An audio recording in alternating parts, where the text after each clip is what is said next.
Started. Call this meeting to order. Roxanne, would you take roll, please? If we would all stand for the Pledge of Allegiance and the invocation.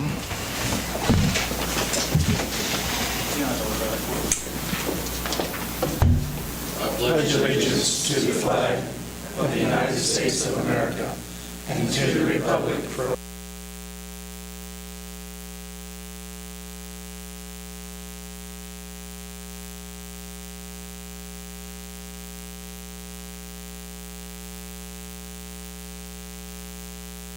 God of heaven and earth, we thank you that you saw fit some time ago to give the wisdom to the community to elect these people. That our community would elect a set of leaders that tonight would face decisions, and each night when they gather, Lord, that affect families and homes, households, employees, and community members. Lord, and you've been faithful thus far to grant wisdom. Lord, I pray that you would give them courage for the daunting tasks that lay ahead. Decisions about finances and policies. God, I pray that they would be granted your wisdom to deliberate in a judicious and respectful manner.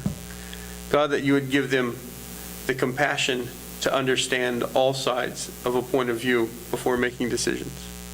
God, I thank you that you've brought them together on this night for this community, that they would live out and fulfill right living and justice in all that they do. Amen.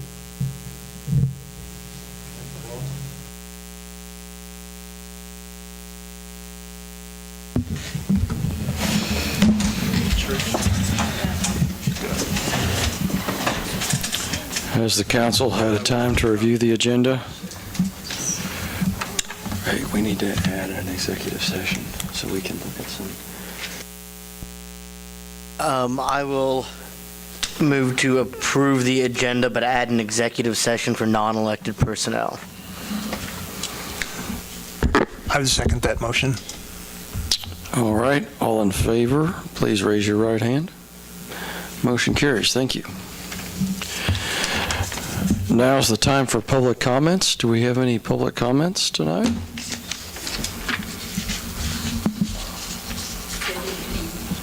My name is Sarah Coleman, as you probably know, and I want to point how much I appreciate the city employees in this brutal weather.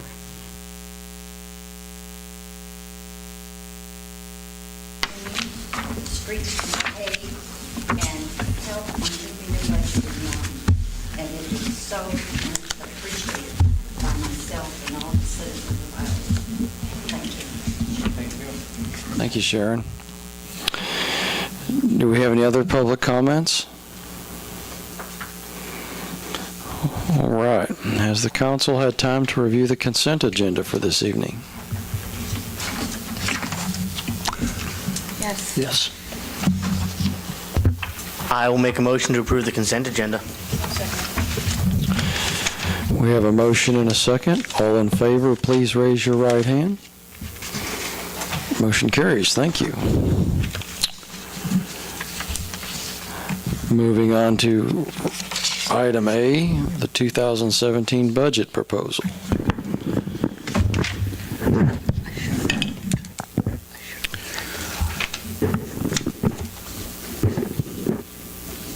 You want to start with questions? How about we start with answers? I would just highlight some of the information that I put in the council packet regarding our 2017 budget. I first looked at our assessed valuation for what we get from the county to use for our 2017 budget. There's very little change. It dropped from $29,420,000 to $29,406,000. That's less than 1%. Our sales tax dropped a little bit. Overall, not a big change there. The Social Security COLA, which everyone is affected by the COLA, whether it's you're a Social Security recipient, it just kind of is a good indication of how the cost of living is adjusted. Last year it was at 0, and if you look at the next page, the CPIU, which we use for our pay purposes, as of the last month was showing a 1% increase. We don't know what it'll be in October, September, when we usually peg that for the wage increases for the next year, but it's looking somewhere around 1%.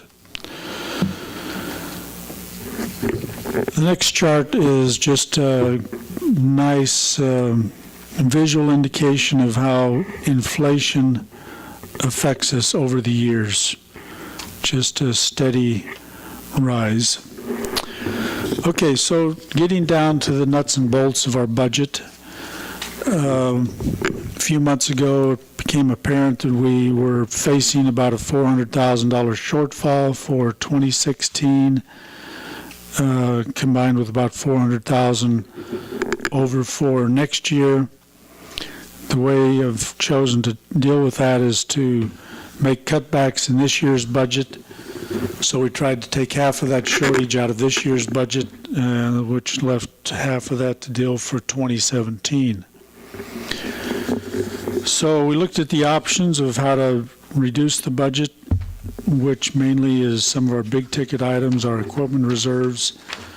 In the general fund, that impacts mostly street and alley, since they're the ones that have the big ticket items. Fire and EMS, we really haven't set aside much for equipment reserves. And the police department, mainly their vehicle purchases are budgeted in the year of expenditure. So that leaves the street department, and there's not a whole lot we can cut out of their budget. So on page 3, we tried to take about 5% out of this year's budget. Wherever we felt like there was room to cut something, it was not a contractual amount. Our insurance rates, our telephone fees, and many of the contracted services are pretty much set. And if they increase from year to year, then we have to raise the budget on those items. We also looked at what we could potentially transfer without going further in the hole or impacting more the reserves that we have for gas, electric, water, or wastewater. So let's look at the action items that are incorporated in this budget. We did cut approximately 5% from the 2016 budget. We cut our equipment reserve by about 5%. We took 1% out of the proposed pay increases, so that dropped it from 4.5 to 3.5. In the years where we've had a CPI of 0 like last year, that little extra that we put into our personnel cost ends up giving us a little bit of reserve. Where we're tight in one budget area, that becomes a little bit of reserve. We also have not budgeted specifically for retirements. So if we have 3 or 4 individuals that are projected to retire in a given year, the payout for those retirements comes out of personnel costs, and we did not have, in most cases, a set amount set aside. If we knew specifically that somebody was going to retire, then we would put in something. Since we're decreasing the amount we're putting into personnel, we created a line item under employee benefit of $100,000 to deal with personnel retirements. So if there is a retirement, since we've reduced the personnel in the general fund and won't have that extra. We'll be able to take that out of the employee benefit area.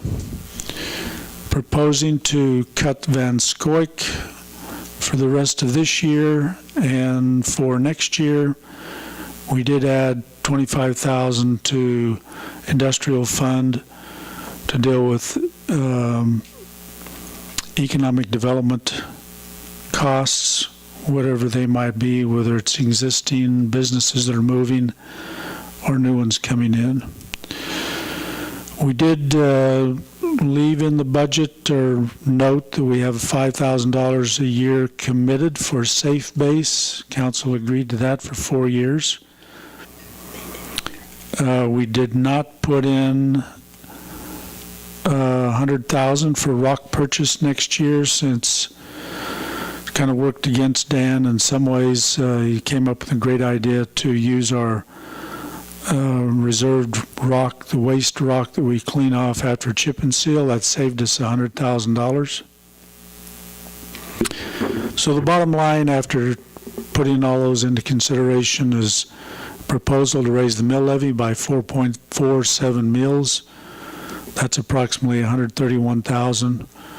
Increase transfers from electric and wastewater for a total of $154,000. We'll cut down the proposed transfer from electric to equipment reserve. And then item number 10 here is an item for discussion on change in overtime policy. Not sure how much this will save us, but this is one area that could be cut. It's an area that has not been included in our personnel manual. It's just something that kind of evolved over time that is not a written-in policy. And there has been a lot of negative feedback from the department heads on what impact this might have if this is actually implemented. Mostly because anytime you cut something that people are used to, that's painful. And whether it's a direct cut in the number of hours or something standard that they're used to in terms of overtime that they've become accustomed to, it's difficult. And what the employees see as a negative impact is we'll use last week as an example. The 4th of July fell on a Monday, so everyone gets 8 hours of holiday pay.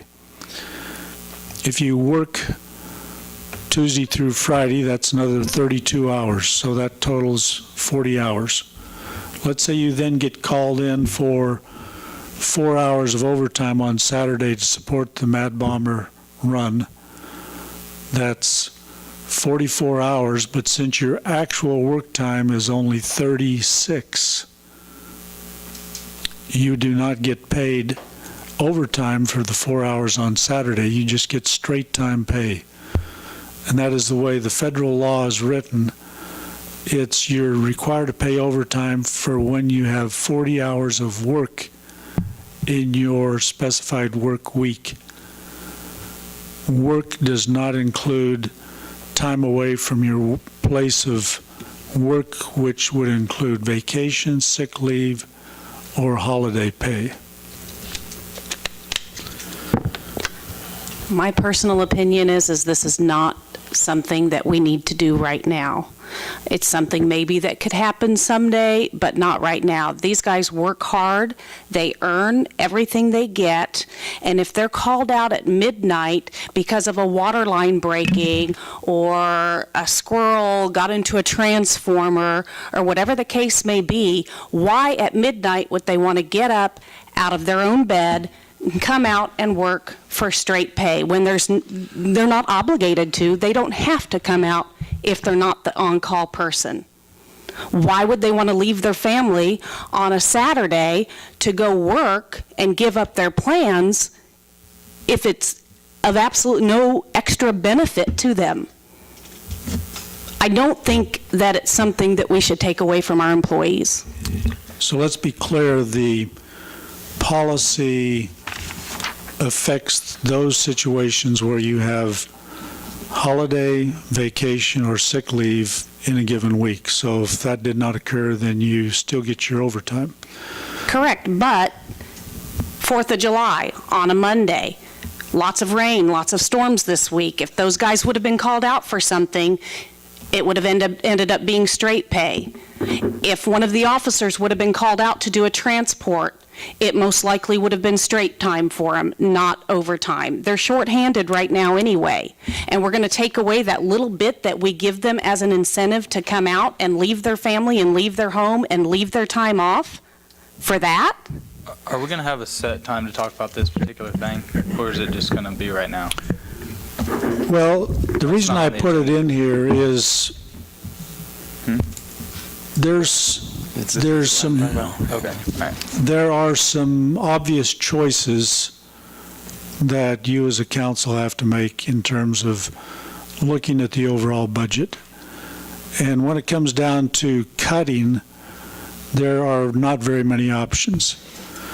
And even something as simple as realigning the policy on how overtime is computed has a definite impact on employees. You can look at services.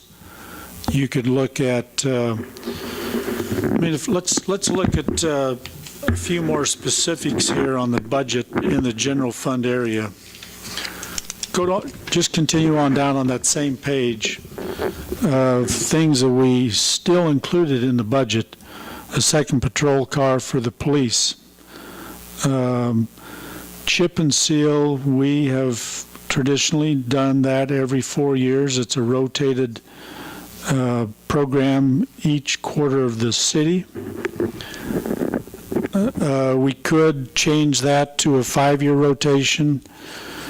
The impact of that is kind of uncertain. It depends on how much traffic, temperatures, road base.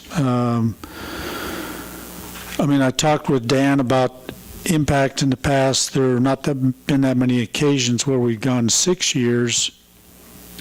As far as the highway experts, the road experts, they'll tell you that a chip and seal generally will last between 4 and 6 years. So it kind of depends on the road base. But there is a potential savings there. The fire EMS department has a vehicle that is overdue replacement. We did put $25,000 into this year's budget. They want to purchase a larger vehicle and shift that into next year and add a little bit more to it so they can get a larger one. That potentially would save $10,000. And then we could raise rates in other areas like solid waste. I think our rates there for trash pickup are very low considering we have twice a week pickup. Now the tax lid does not affect this year's budget. The budgets that will be prepared next year for 2018, if we do raise the mill levy, that will be required to go to a vote, but there are some exceptions. According to the formulas that are built into the software on the state budget forms, the mill levy increase of 4.47 does not require an ordinance because of the COLA and the assessed valuation going down.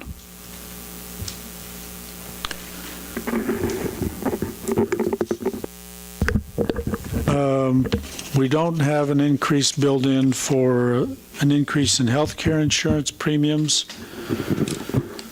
I think there's a good possibility that could go up 5 to 7%. I'm not putting in an increase. If we do have an increase, we'll use reserves to take care of that because our reserve balance in the employee benefit fund is healthy, and we could withstand a 5 to 7% there without changing that.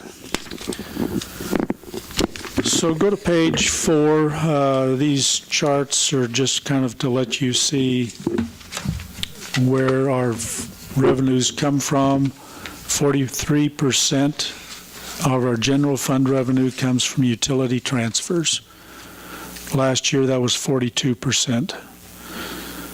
And our expenditures, if you look at the 35% for fire and the 21% for police, that's 56% of our budget comes from public safety, the general fund budget. Okay, before I move to the state budget forms, just note that this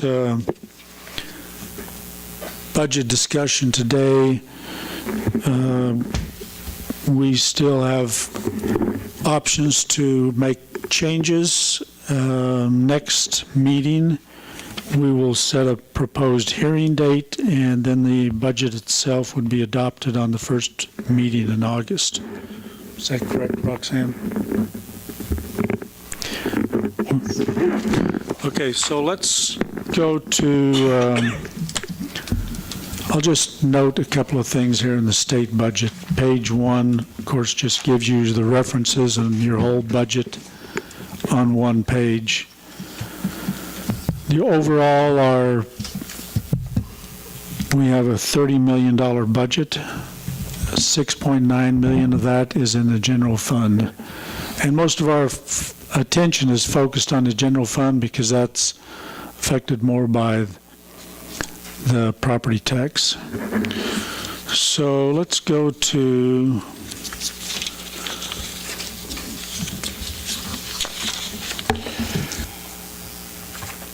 I wanted to look at page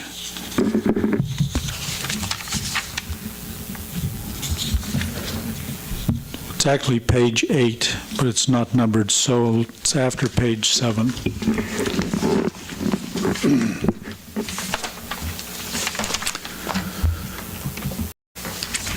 Okay, is everybody on page 8? The top of it says fund page for funds with a tax levy, and it's the general fund, and it lists all of the revenue sources. So right on the top line, prior year actual for 2015 shows an unencumbered cash balance as of January 31st of $632,000.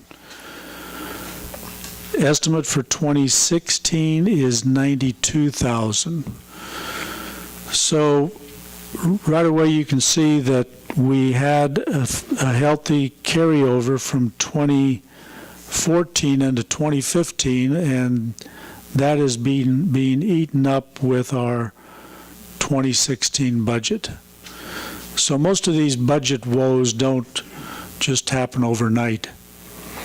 Most of our other budget line items are fairly constant. I mean, there's, for example, library is just a pass-through. Whatever their salaries are, they reimburse us the exact dollar amount.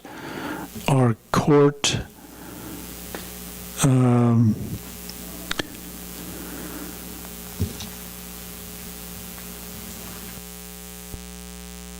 court fines and fees, $147,000 in 2015, $136,000 in 2016, and $140,000 in 2017.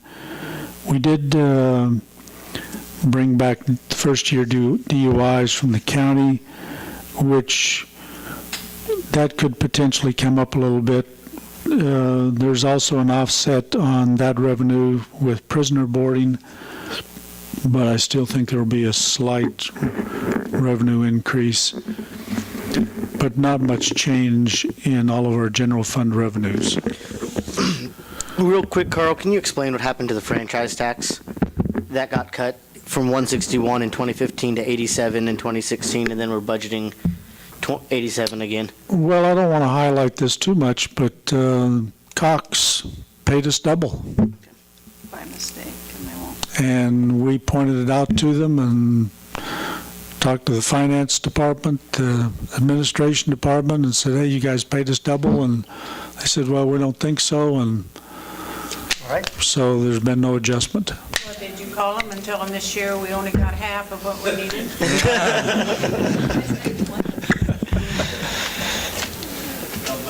Yeah, Richard, don't put that in the paper, please. I should have got the mic off on that one.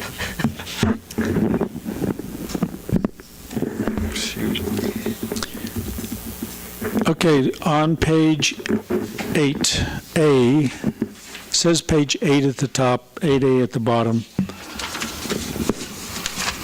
Here's a way of just looking at things as they change from year to year. I mean, as I look back over the last several years, what has changed the most? We have a constant small increase in personnel costs. Our fire department, since we merged and took over the county operation, I think in 2015 we held that pretty well. The basic cost for us is, I mean, it's still kind of uncertain what we could run our own fire operation for. I mean, I think we could do it for $1 million. The county subsidizes our operation at $1 million. So the extra cost to us is anything over 2.0 million. This year, that's a 2.4 million. So the cost for this operation is going up slightly. Our police operation cost increases there. The camera system, you know, I think we've got that down with a 4-year contract to something 20,000, close to that. So that's affected a little bit. But I think most of you would probably say, you know, that's been a great investment, that we did that when we did. That was a nice, you know, I think that was a wise choice and recommendation from our police chief to do it when we did. In some ways, I wish we'd done it earlier. But for those cities that have not converted to the webcams or the body cams, they're all trying to convert. And the big cost is not the camera itself, it's just the online service charges of storage of that data. Because the cameras, the price on those is dropping. So you might just look there and see some departments have very little change. One area you might note, city administration, we include the carryover for the general fund in city administration. In the past, I don't know, how long has it been, 3 or 4 years, Roxanne, that the state forms have formulas built in, and they didn't used to have a special category where you could put in your desired changeover, but that's now built into the state forms. Why is code enforcement $50,000 more than it was in 15?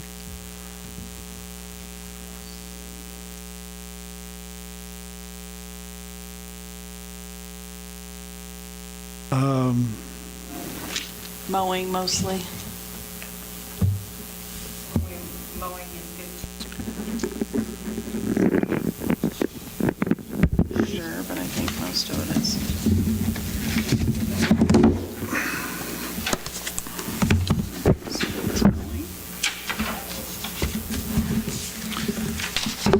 That was some demolition stuff. I'm not sure that it was mowing, because our cost there has been fairly constant, about $20,000.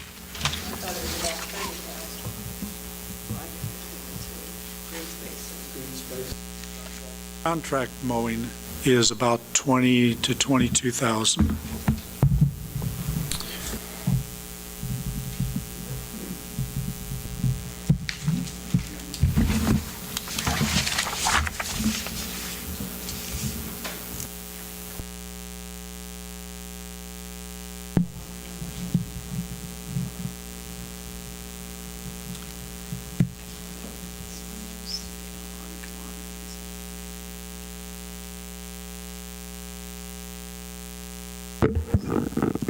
Well, we had green space mowing contract, 10,000 in 2014, 12,000 in 2015, and then we put up that to 20,000 in 2016. Animal control is staying fairly constant, around 18,000. We upped the amount that we put into structure removal from 11 to 20,000. Those two items are what made the difference. How about municipal court? It goes from 185,000 to 217. Most of that is personnel costs. That's library. Are you, The one right above it. Municipal court went from 134 to 206. municipal court, we did have one court clerk. Right now, we have a full-time and two part-time.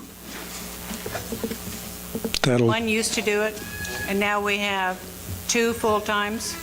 We started the first part-time person so that we would have somebody else trained before Susie Call retired. And It's still a pretty big jump. It's a lot of money. that's the biggest item there in municipal court. A big jump in city clerk, too. Is that from the salary increases? For Insurance. Insurance, okay. City Is that- liability okay. insurance out of my part. Okay. That would make sense then. Insurance? It's not fair, but I do.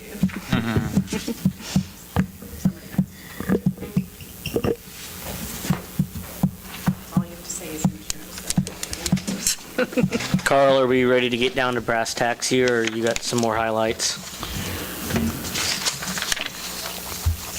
Well, I was just looking here again on one of the big items under municipal court is city attorney and prosecutor. Those line items have gone from 30,000 to what we put in this year is 50,000.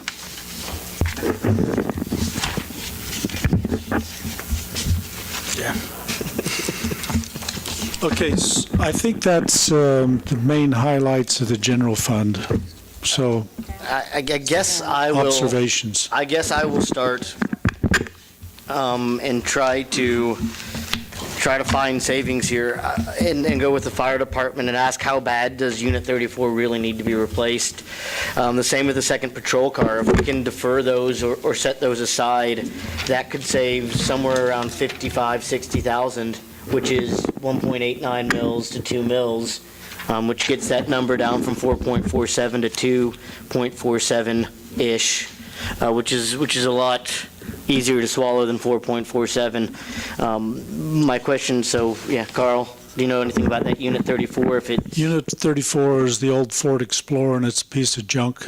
okay, So it's just a matter of whether we get something that's similar, like the police vehicles, or whether they get a Suburban size. Why does it have to be a new one? Why can't it be one that's 2 years old, in good shape, low mileage? It still has probably partial warranty on it at that.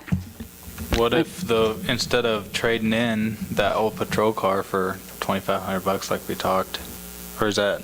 The detectives, is that which it one should you're- be there when it Yeah. has 130,000 I think,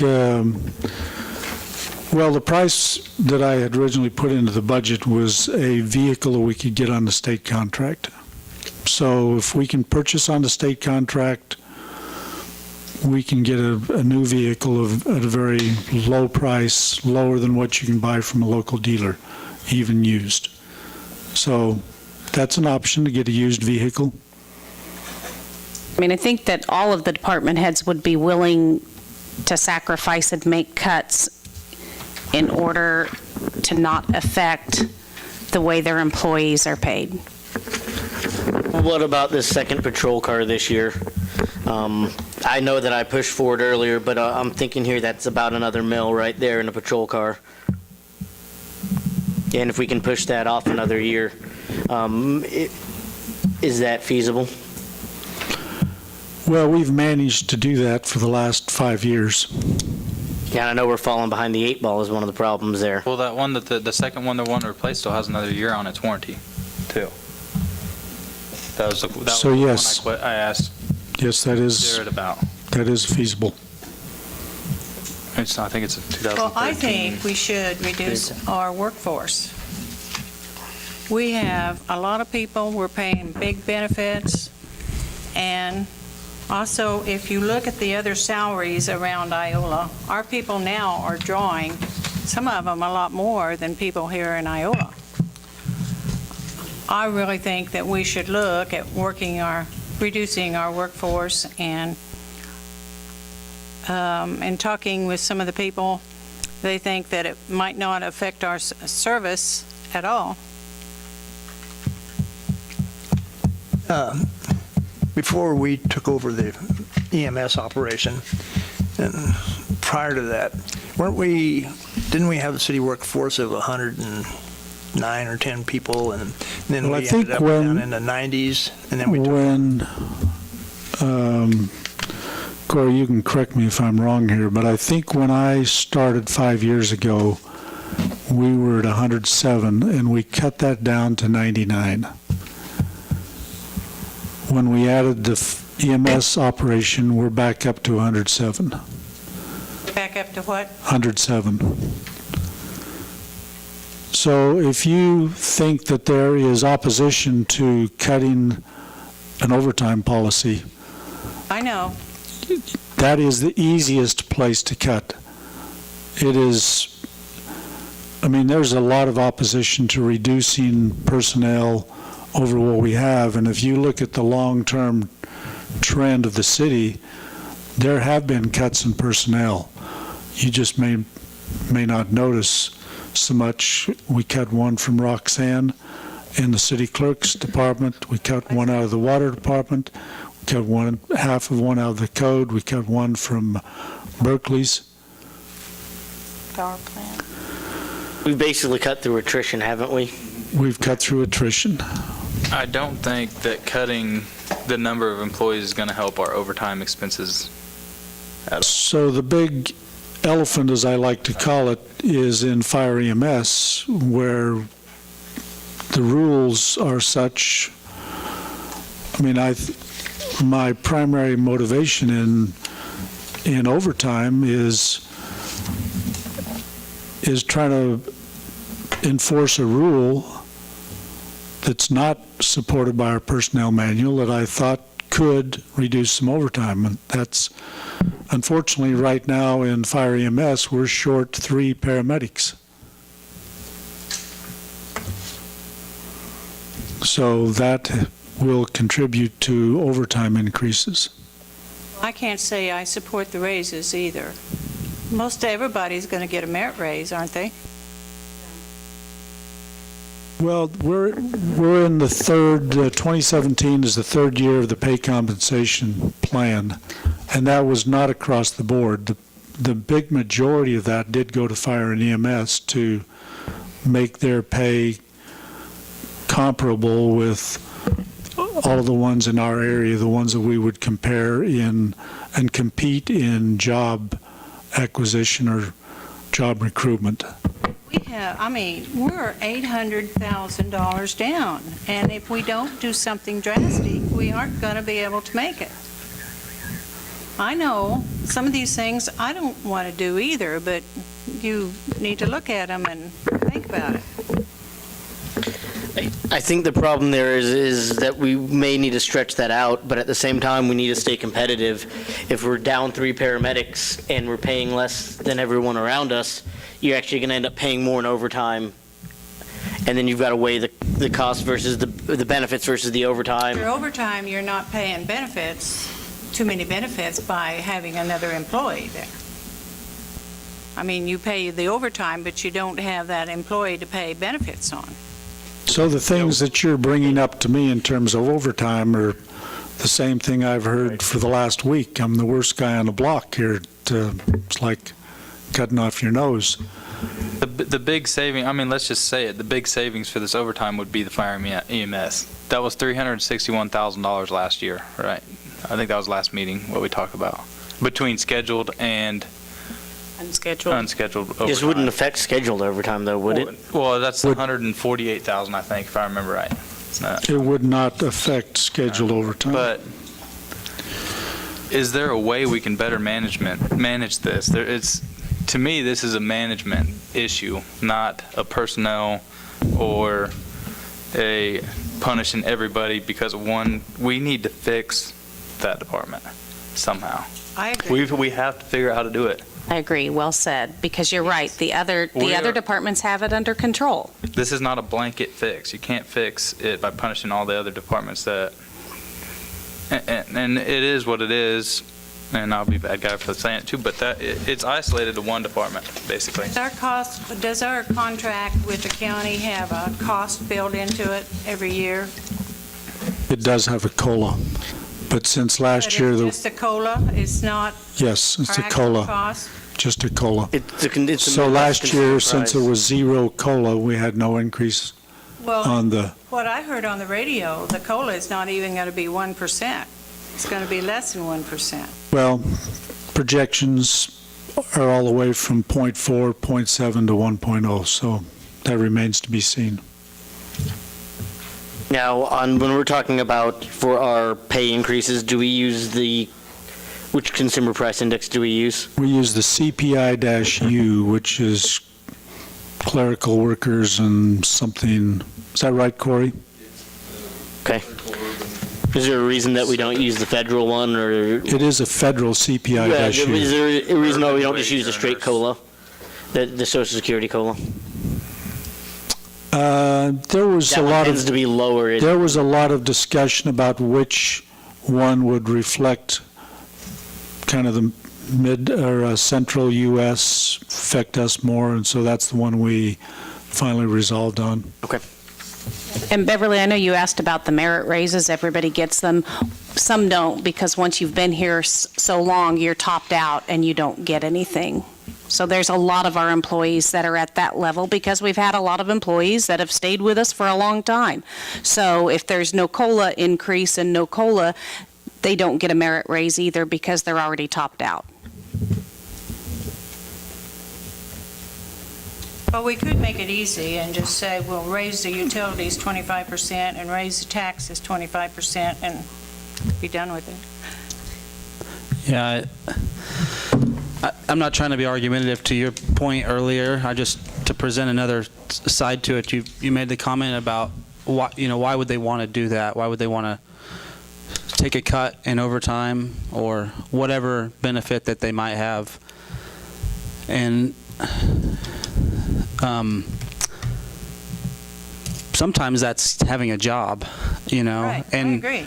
if we're looking at a city, I just don't want to lose sight of, it seems to be that we're focusing so much on what we're taking away from the city employees who do a great job, and we're always commending them. I think we're all proud of the employees we have, but we also have a very large obligation and duty to the citizens of Iola, who makes up, if you're comparing city employees to just the citizens, it's 98% to 2%. So when we're making our decisions about what we're taking away from one group and giving the burden to the other group, I just want to make sure we're looking at that, because I'm on a council right now with my employer. We're constantly reducing costs, for something as silly as taking away drinks. When we go out to eat, we can't have drinks anymore. And for us, that was a morale thing. Well, what are they taking away next? But if you look at the big pictures, what they take away from us, they give back to our members in a more cost-efficient or effective service. And that, I don't know what this overtime rate thing is. I would like to see numbers before we say, yeah, let's do it. It may not be much, like you mentioned, but it's a little bit. And, we just raised electric, we just raised water, we just raised mill levy last year, two mill levies, and we're wanting to do it to another 4. The school district raised it however much they raised it, I forget. They're about to raise it again. So give and take on both sides of this deal. So- Well, and I think it's our responsibility too, to really delve into what's going on and where that problem is and try and figure out what we need to do to fix it instead of letting it grow and grow and grow. I mean, I just don't think that anybody has taken the time to really, really look into that overtime problem and look at different solutions. What can we do? What do we need to do to get this under control? Carl, of the 2.1 to 2.4 that we've experienced from 2015 to 2017, have you been able to? That's 99% personnel. And this is a bad time to bring up pay or overtime issues in the fire EMS department. It's a difficult challenge recruiting, and I looked on the internet today, and whether you're on the West Coast, East Coast, or in between, everybody has issues with paramedics. And some of them are offering sign-on bonuses, pay increases. There's complaints about the hours they work, overworked, underpaid. It's the nature of this beast right now. I think the guys do a great job. It's hard to focus negative attention on a public safety agency. And part of it is just regulations that are built into fire and EMS, not so much EMS, but fire.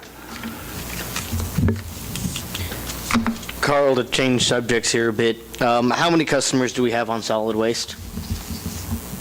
On solid waste. Let's see, we have, our lowest customer base is 2,500. Our electric is about 3,500. I think solid waste is 2,700, something like that. So even if we raise that, basically if we raise that $1, that would cut a mil. But if we went from $8.50 to $9.50, that would cut a mil. Up to $10.50 would cut another mil. Right. Or is this solid waste already projected in there? It is not in there. So if we raise that $2, then it would cut another 2 mils out of what would be needed to be raised. And if we cut the police car, that would cut about 1.2 more mils that would need to be raised, which is about 3.2 mils. So you're looking at a 1.247 mil, which I think is swallowable. I mean, it does transfer it on to the solid waste, and that's going to transfer it to a broader base. But that also means that it's going to keep it away from some of the businesses. It's going to keep it away from property taxes. It'll put it more onto some of the renters.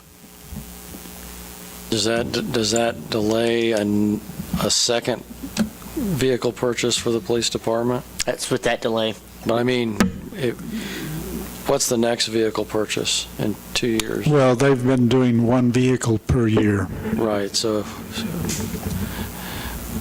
I'm looking 2 years, I'm thinking 2 years down the road after this one.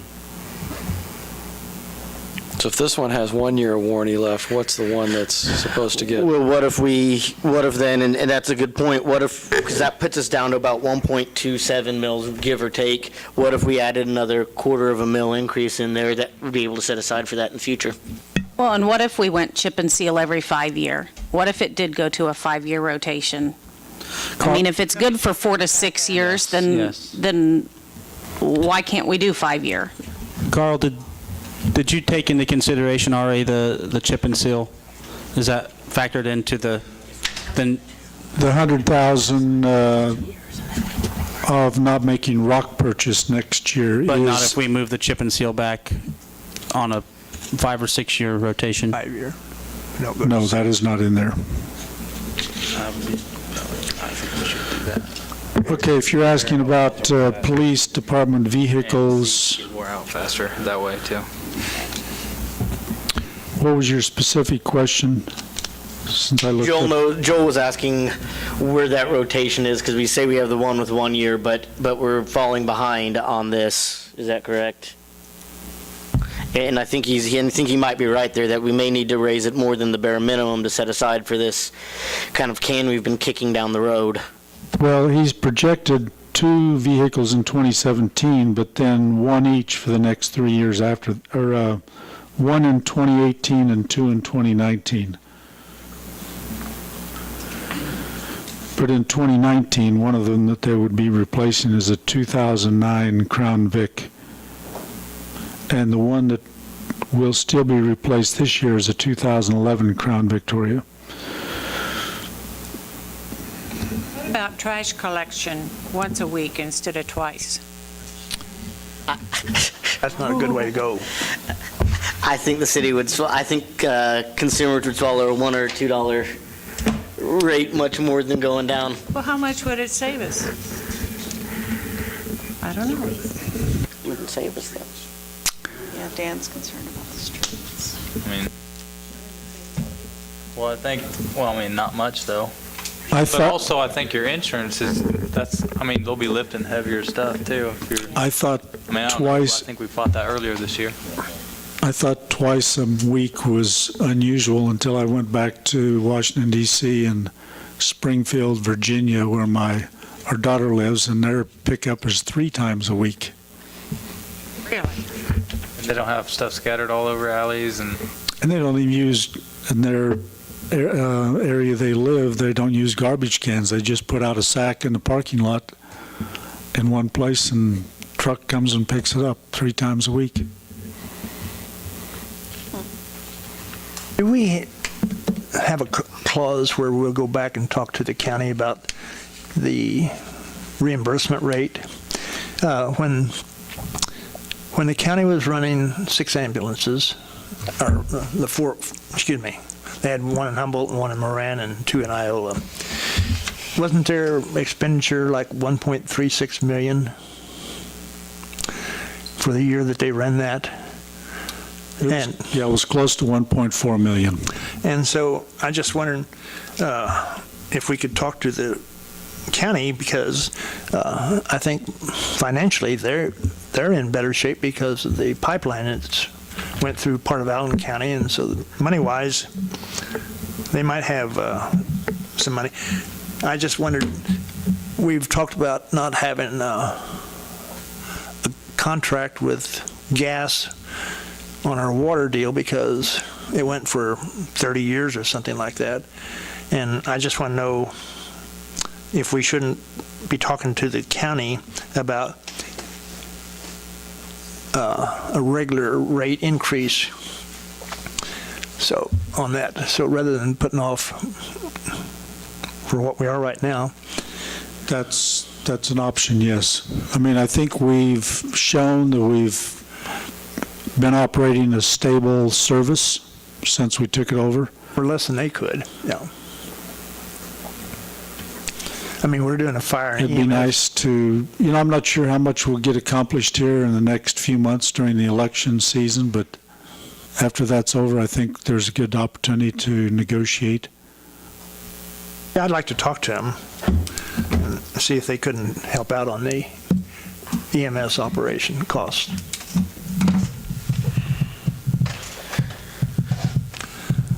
I know the EMS fire department's a large department in our city. Carl, what exactly, where are they on their budget?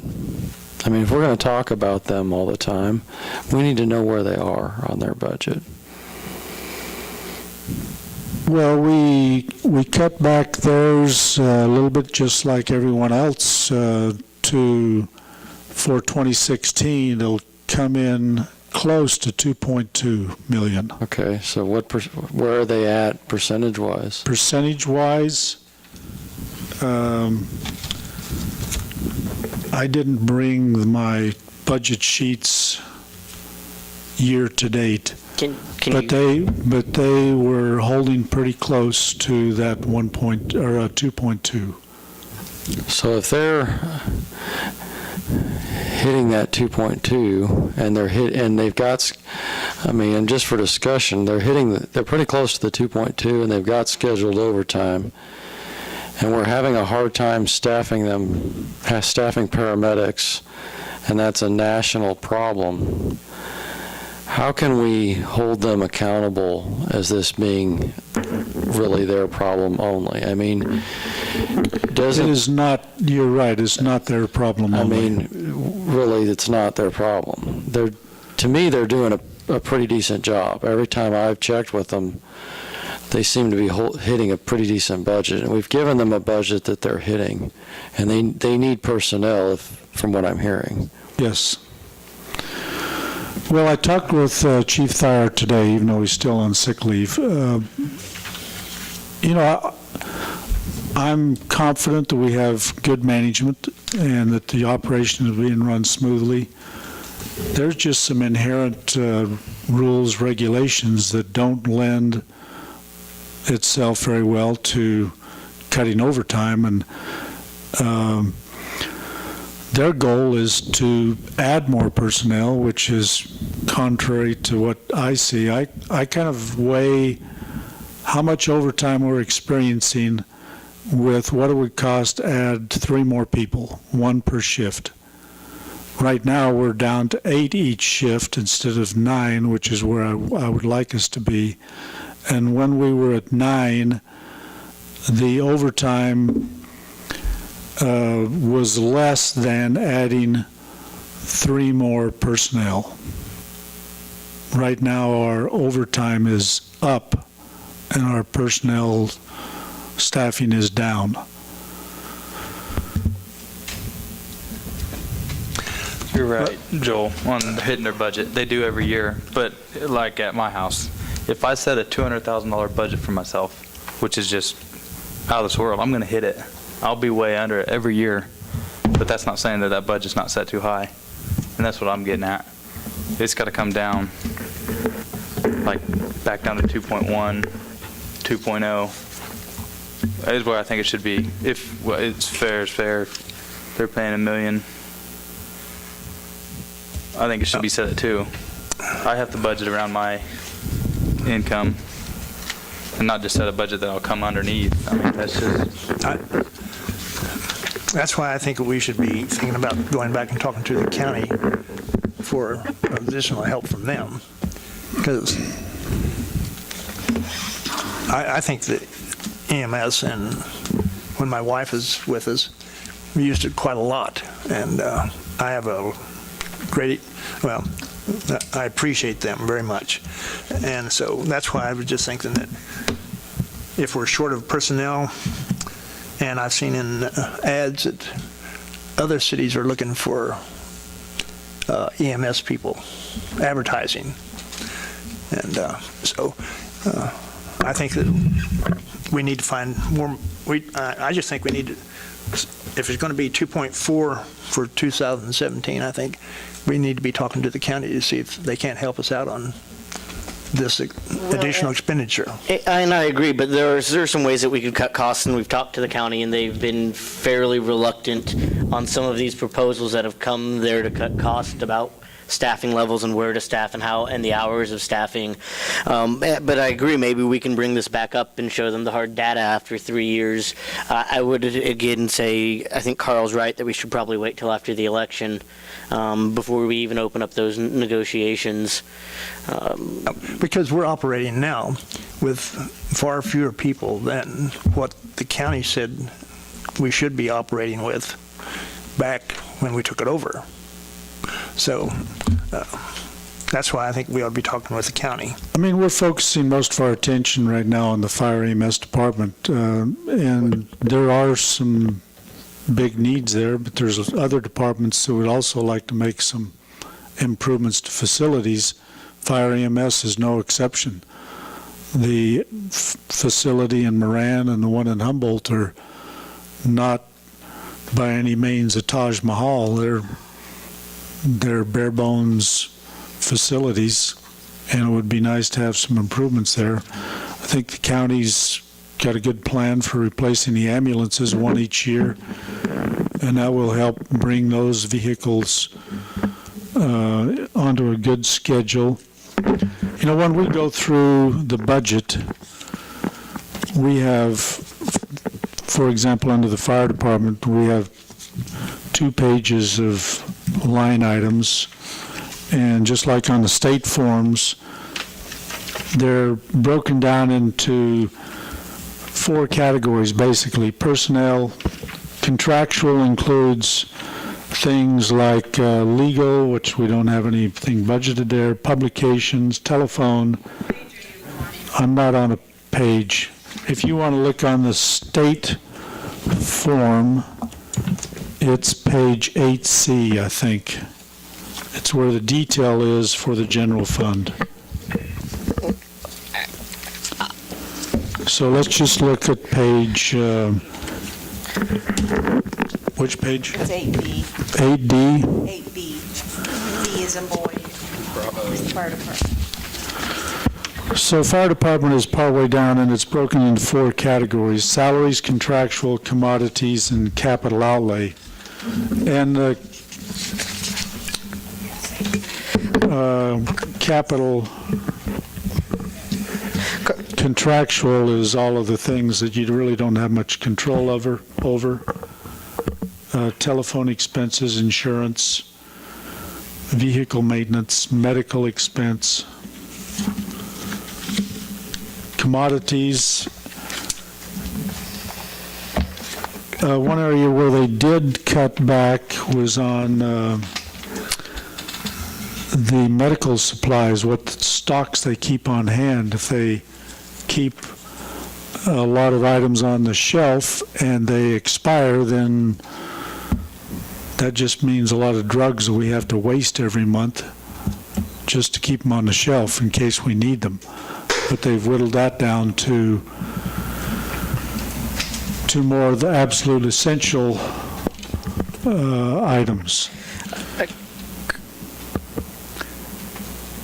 Carl, before we spin our wheels in the mud too much on the issue, I would just like to go back to my proposal of pushing the second police car back another year, raising the solid waste rate from $8.50 to $10.50, and that puts us somewhere in the 1.5 to 2 mil. And if we did that, that would actually budget for the police car and get them back on schedule a little bit, because we're a little bit over what we would need, and that way we could put that into reserve for them for the future on that. I mean, what does the council think of this? It gets us moving at least in the right direction. It cuts down the mill levy raise considerably.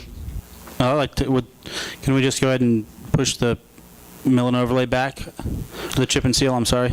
Well, I don't think we would push it back and not do one a year, but we could try a 5-year cycle instead of a 4. Correct.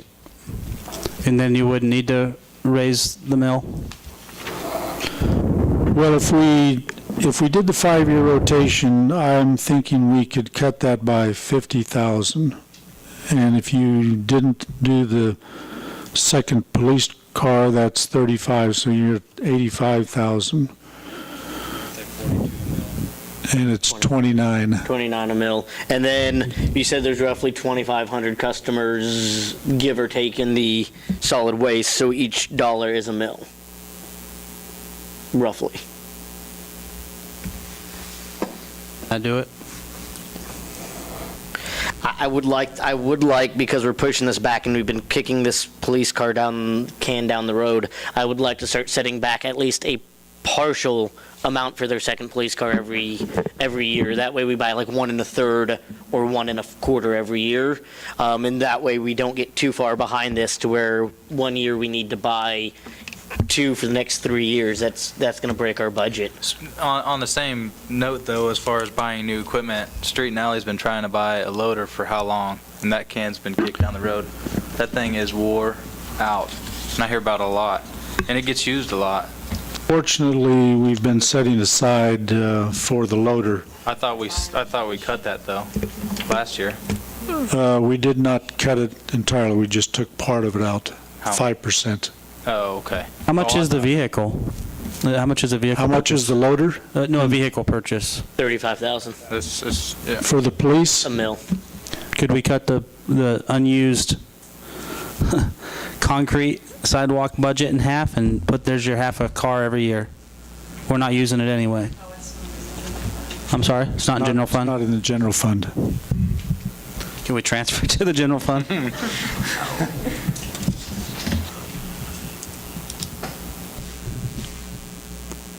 How much of the demolition do we use, the housing demolition? I know we bumped that up to 20,000, lower that back down to something like 15. We did not use more than 10,000 last year, mostly because of the time it takes to put it together, and Shonda was just busy with lots of other things, safe routes to school and code issues. But that would save 5,000 there that you can start putting aside. It's still not, we need to get that up to about 12,000, give or take a year though. But I think we could do that and keep that mill levy pretty low. Carl, I think we've got some good ideas for this. Today wasn't about coming to any central conclusion, was it? I'd like as well if maybe we can get a little bit of consensus here to take 10 off the list and study this and see how much it's actually going to cost over the next 6 months or next 3 months. I'd like some hard data on number 10, which was the overtime. And I don't feel comfortable with that one today, but if we need to, it looks like we've kind of addressed a lot of the issues, or at least gotten some consensus on a lot of the issues. Yeah, I mean, it would be nice to have that data and have that data from the different departments. How often does this happen where they are calling out these employees after sick time, after vacation, after a holiday? I mean, there's no way to predict when you're going to have some sort of major storm or disaster, or, squirrel get up into a transformer that you're going to have to call guys out. But we really need, it would be nice to have that data and be able to look at it and see, what is this really worth saving? Is this really something that's going to save us a lot? Right, because if it's not a lot of money, the morale hit's not worth. Yeah, exactly. The morale is important. If it's 50 to 100,000, we probably should think about it. Yeah. Yeah, let's just find out what the number is. I don't know. Fair board's meeting. I had a couple questions. While we're talking about 10, I had a question about it. Okay, so say you take vacation on Monday. It's not holiday. And then you have to come back in Saturday. Are you credited back your vacation time then? You took the vacation, so you're not credited back, no. Well, you earn that vacation, though. You earned it. So you're getting just straight time Straight time. You get your straight time for your vacation unless you were on call. If you're the on-call person, then you're still going to be paid your overtime. But if you're not the on-call person, And what about comp time? If they've earned comp time and they take comp time, and so Comp they're time. off a day for comp time, does that fall under the same thing as holiday, vacation, and sick time?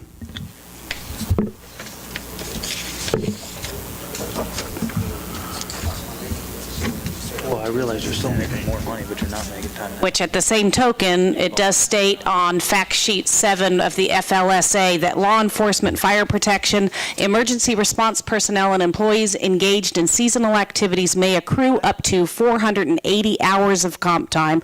All other state and local government employees may accrue up to 240 hours. We've already slashed that. They can get 2 shifts. okay, the rule on overtime for the work week ordinarily includes all time during which an employee is necessarily required to be on the employer's premises, on duty or at a prescribed workplace.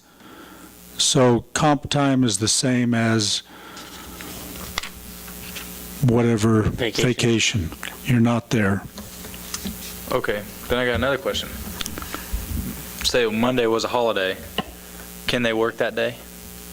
Just come in and work, because most of the fireworks shows and everything were on Saturday night, so. They would only, well, the other rule is that you only work overtime when you're requested. You can't just voluntarily No, work. that would be their straight 40-hour week.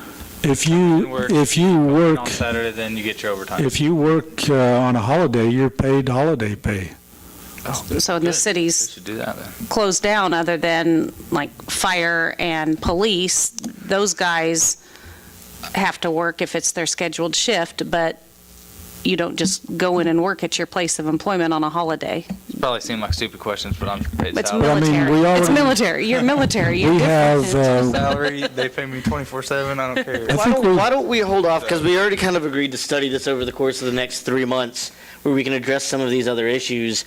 When we get this budget back, we can see, I mean, without any numbers, we can talk in theoretics here, but if we're going to save $5,000, that's not worth it. If we're going to save, like Aaron said, 150, 200,000, maybe it's something we consider and go into the details there. But unless we have it, I think, we've given Carl some good ideas, and he'll have a budget for us next meeting, yeah? Well, Theoretically? my method is I presented to you a balanced budget based on certain increases, and I gave council some areas that would be good for discussion. And the overtime issue is just an example of how difficult it is to cut something that you already have. If you get used to a service or a pay or a certain amount of overtime per week, and you cut that, that is painful. But I think we've given you some other ideas rather than the mill levy in there, and we've made some cuts and some suggestions to you that should keep that down. Just to highlight one other thing, since the question was raised, there's been some claims that the city of Iola has one of the highest mill levy rates in Kansas or the country. And so Corey or Carla copied the information out of the March governing body magazine, a Kansas Government Journal, and actually we're kind of in the middle of second-class cities. So our mill levy for 2016 was 42.899.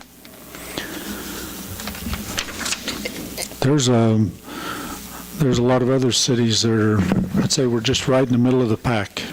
Most of the lower mill levy cities are ones in metropolitan areas where they bring in more of their revenue from sales tax. So they can drop their mill levy quite low because they have that sales tax revenue. Real quick, Carl, just I saw the other study, and it had some issues with it from a political science standpoint. I'll be polite on that, but just because they were talking about effective tax rates, so I want to go on the record here. Across the state of Kansas, the effective tax rates are basically the same mill to mill.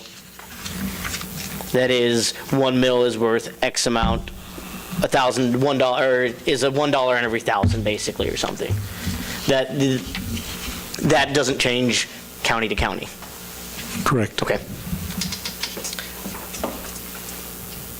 would be nice if the newspaper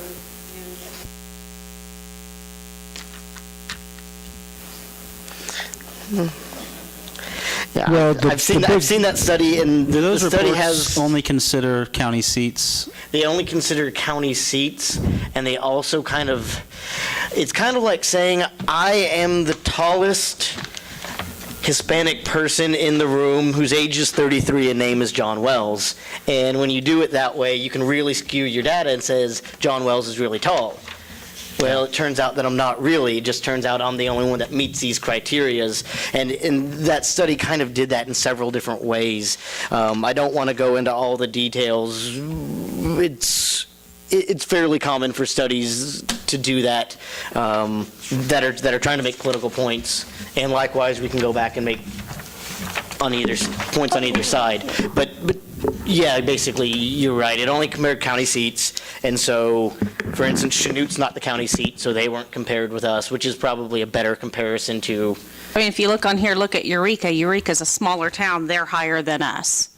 So it's a matter of going through and looking. And you're right. The ones that are lower are ones that are Bonner Springs, Johnson County, Leavenworth, Wyandotte County. You're talking about places that are located closer to a metropolis, and they're bringing in people that are, it's just a different different tax Exactly. base there. Exactly. What's that, it's cut off on our?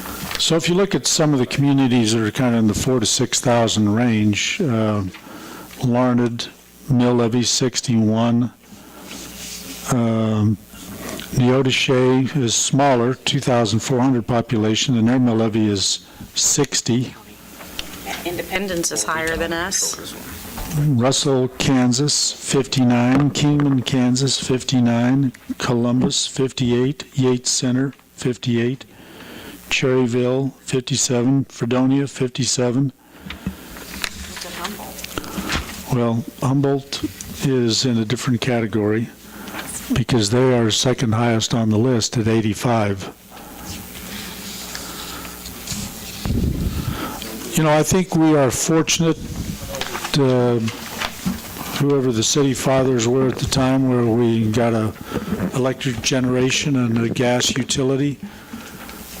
Those utilities truly benefit the city, and if we didn't have our electric generation capability, the profit that we transfer over into the general fund would be going to Westar or somebody else.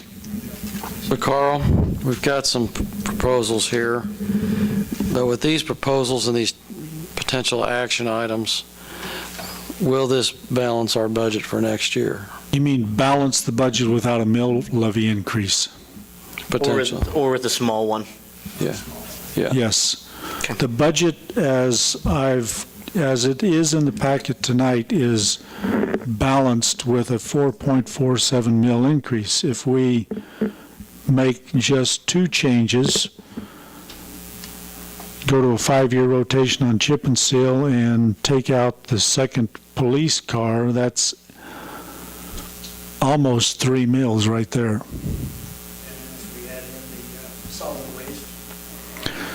Well, that is a proposed rate increase, if the council would agree to that. And I do have in here cutting Van Scoik, so that's something else I think you need to vote on, since that's been a divisive issue. I think we need to do that tonight. Get that I done. think that's fine. I'd like to do it all when the budget comes out, and I agree. I think putting the 25,000 off into Fund 15 is probably going to be better spent for us, and taking that other $25,000 and kind of giving it back in savings or cutting. So. I've got one other question for you. When the new tax lid comes into effect, can you comment on where this budget how we will be set up going into 2018? Roxanne, would you like to address that? Actually, the rules, as they are built into our state forms, all the formulas, I think we would not, well, like this year, we would not have required a ordinance for this mill levy increase because of the decrease in the assessed valuation and where the COLA is.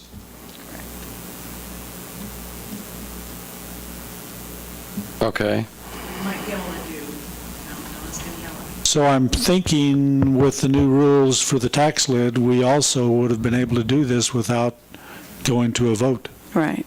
We might be able to do small increment increases without a vote. We'll just have to really pay attention, not get too far in our head, and then we have to really increase it. So the formulas are already somewhat built into our, Yeah. the state forms. I think they weren't sure where the legislature was going to come out, so they got it ready. And then we didn't need it this year, so they're ready to go, I think. So. Okay. Does anybody have any other questions or comments, suggestions? Any other departments you want changes or just that general?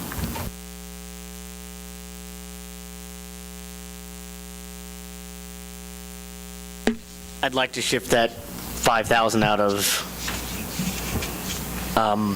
demolition and start setting that aside for that second car. You gonna do 5 or 10? Let's do the 5 in case we need to. I'd still like to bump that up because we were at 10 and we were running over there. And then we can talk about trying to find $5,000 to $7,000 worth of savings elsewhere. Actually, on housing structure removal, we spent $11,200 in 2014 and $2,125 in 2015. And we have 20,000 budgeted? No. This is 2015. This is as of today, 20. This is current budget and year-to-date. Oh. This is 2014. Well, if you drive around town and see all the old houses, we really do need to tear houses down. So I think we still left that in, 20,000. I would like to Reduced shift that to just 15.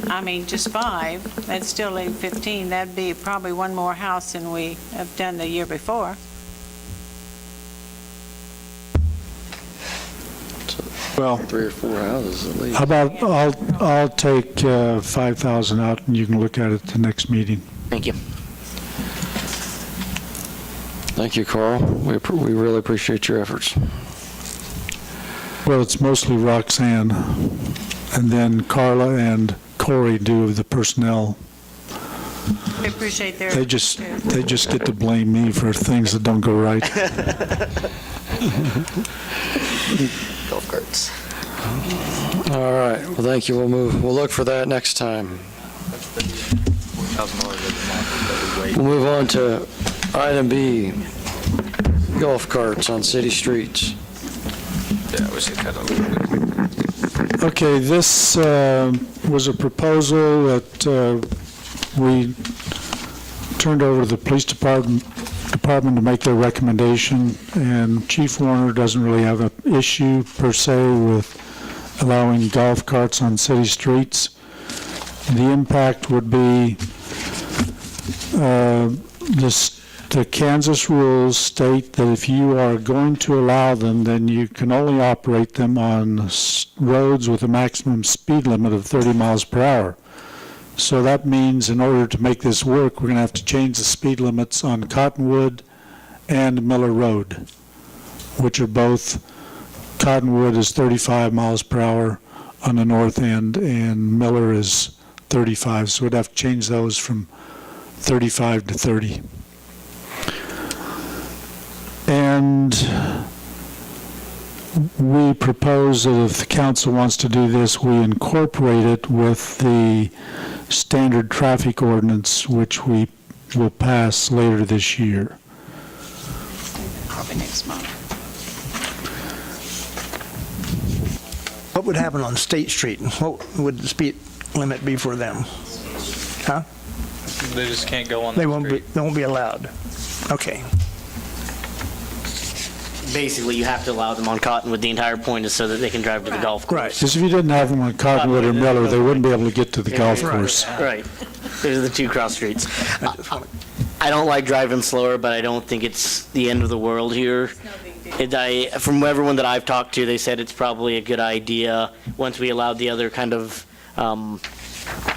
vehicles that were non-standard cars on the street. They said it'd be about the same. So I'm going to make a motion that we go ahead and direct staff to create the rules and to pass them with the standard traffic ordinances. Second that motion. We have a motion and a second. All in favor, please raise your right hand. Motion carries. Thank you. New business. Driveway or alley vacation request. This is a formality that's required as part of the development of the old hospital site.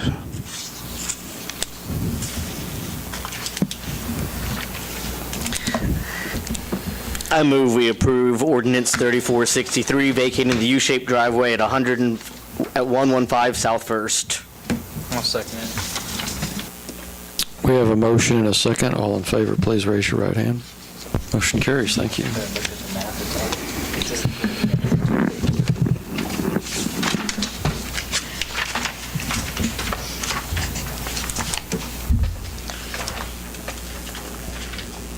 Item B, the Riverside Park smoke-free policy. Okay, there's the proposed policy. Use of tobacco products in Riverside Park is limited to designated areas. Anyone desiring to smoke or use smokeless tobacco products is required to use them only in designated areas. And whenever we can get signs made and posted, then this will become effective. I would make the motion that we adopt the policy for use of tobacco products in Riverside Park. Seconded. We have a motion and a second. Yes. All right, come on, I'll hold on for a second. Come on up. You gotta ask it in the microphone though, Donna.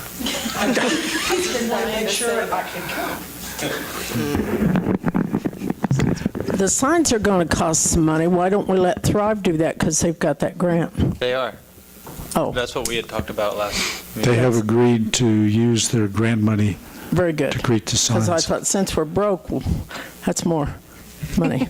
So if they're doing it, no problem. All right. Any other comments before we vote?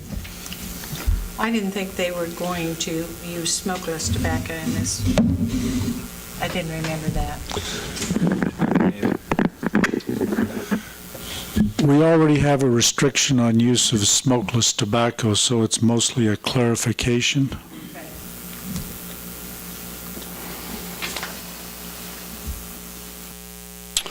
All right, we've got a motion and a second. All in favor, please raise your right hand. Motion carries. Thank you. So Beverly is against. Okay, all opposed, same sign. Thank you.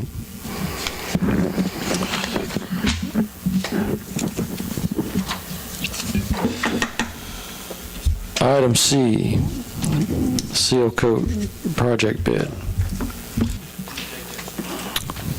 Corey will cover this. All right, guys, actually it's been about a month ago, I put out proposals out on Drexel.com and tried to get some contractors involved, but unfortunately I only got one bidder out of Kansas City, Missouri. The prices come in higher than what Dan and I anticipated. I assume just because of the mobilization and coming down here. So roughly I've got 11 sections, all of the city parking lots, and that the shoulders on Miller Road, the asphalt sections, rather than chip seal those, it'll give us a little bit better surface if we seal coat them, probably a little cleaner too. So we'd like to include that as well. And we did include the school district in discussions, or when I bid it, to see if I could get a little bit better prices by the volume. The school district, I believe, is going to move forward if we choose to. And the Bolus and the library are going to split the cost of that one parking lot there at the library itself. So I guess at this point, I'd like to move forward with the project. It's been about 10 years or better since we seal coated these parking lots, and they're getting in a shape where they need to be done. The school districts are far worse than what ours are. Ours have actually been crack filled, I think, last year or the year before. So they're probably pretty close to being ready. And then, of course, we'll have to go in and restripe them all ourselves after it's done. But my plan is to take our money out of the capital project money, and then we'll pay for the whole project. The school district will reimburse us if they choose to move forward with their sections, and then the library and the Bolus will reimburse us. So we'll be the contract holder. Any questions? Concerns? We have any comments, questions? Make a motion, we approve the contract, or accept the bid from Musselman and Hall out of Kansas City. All right, we've got a motion and a second. All in favor, please raise your right hand. I haven't asked the school district we're going to stripe the one at the library. I did talk to Dan this morning about possibly helping the school district out. I don't know what kind of facilities they have or capabilities they have to paint those lines back on their parking. Yeah, I don't know, because I didn't include that in the bid proposals. We go in and restripe them all. I think Dan's okay with us painting them if they'll buy the couple gallons of paint or 5-gallon buckets of paint that would take to paint it, and if they'll lay it out for us. So my plan is when we bid this, or when we bring these guys in, is to get these school ones done first so we can get them done before school starts, and hopefully they can get them restriped. But I'm not in a big rush on ours, so. I think the company's done a good job of giving us prices. They looked at each parking lot, and the price varied according to how much prep work needs to be done before they can seal coat it, because Dan included that in the bid. So I think at least we're optimistic that they'll do a good job here on this project. And the company, from what I've checked out, seems to be a pretty large company. They do asphalt, concrete, all kinds of work, and this is a small filler project for them, the way I got it from the estimator. So hopefully I can still get them in here. I kind of delayed it because I wanted to look at the prices a little closer, but my original notice to proceed was actually today. So I'll push that back just a little bit and get that contractor on board. Is there any way we can get stripes on Kentucky again, going to the hospital? That will come kind of the end of the season when he is planning on restriping. Yeah, we typically do that when we restripe for the school stuff. Thanks, Corey. What do we need here, 15? Yeah, give us a 5-minute break. I will move for a 5-minute break, but also an executive session to include HR for 15 minutes for non-elected personnel. Second motion. All in favor, please raise your right hand. Motion carries.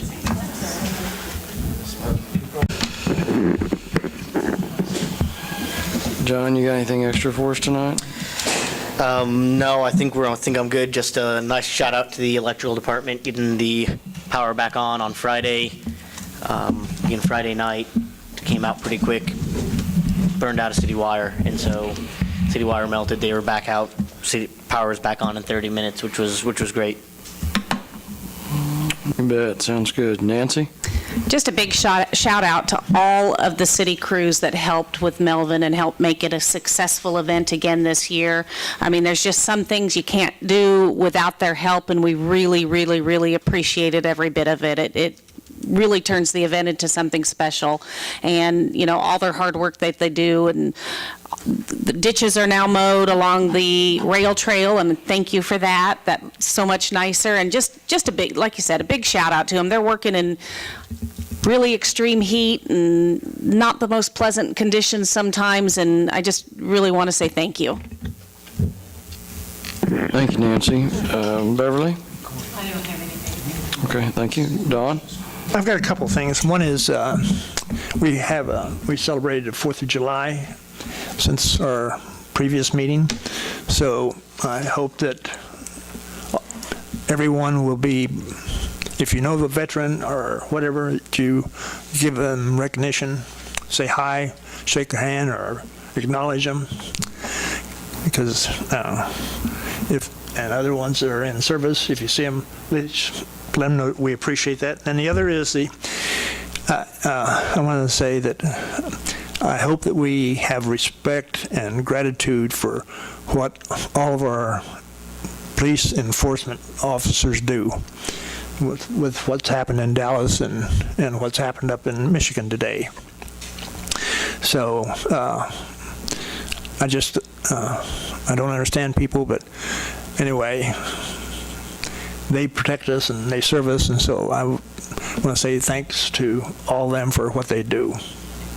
Sorry to jump back, but Don, you reminded me of one more thing, if you don't mind. I'd like to thank everyone that donated to the Elks fireworks and the Elks for putting that on.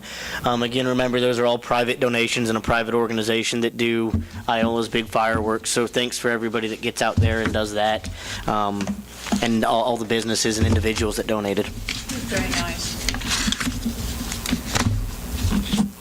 Yes, thank you, everybody. Austin? I would just kind of like to bring back something that you said several meetings ago. The mayor said that one of our most valuable tools as a city is it employees. I screwed that all up. But basically, we need to take care of our employees. Just go forward thinking about that because they do keep this thing running, and nobody's out of services for very long, ever. They're a very valuable tool. So, yeah, we kind of beat them up sometimes in here, and just to let them know that we do appreciate them, and they're very valuable to us. So, Thank you, Austin. Sandy? No report. All right. Aaron? Just one thing, bat houses. That's it. Aaron, I have one in my backyard, but I don't know that I have any bats. I've never seen any. I don't know. How high does it have to be? You have to do a special call. Okay, well, you can come stand in the backyard and call them. Some sort of signal you're asking then for the city, like a bat signal of some sort? A big light. Big light. Shine at the sky. That should do it. Carl, do you have anything else for us? A reminder, our next meeting will be at the North Community Building because this will be occupied by the fair, Allen County Fair. Excellent, thank you. Don, I'd like to make a motion for adjournment. Second that. all in favor, please raise your right hand. Motion carries. Thank you. Meeting adjourned.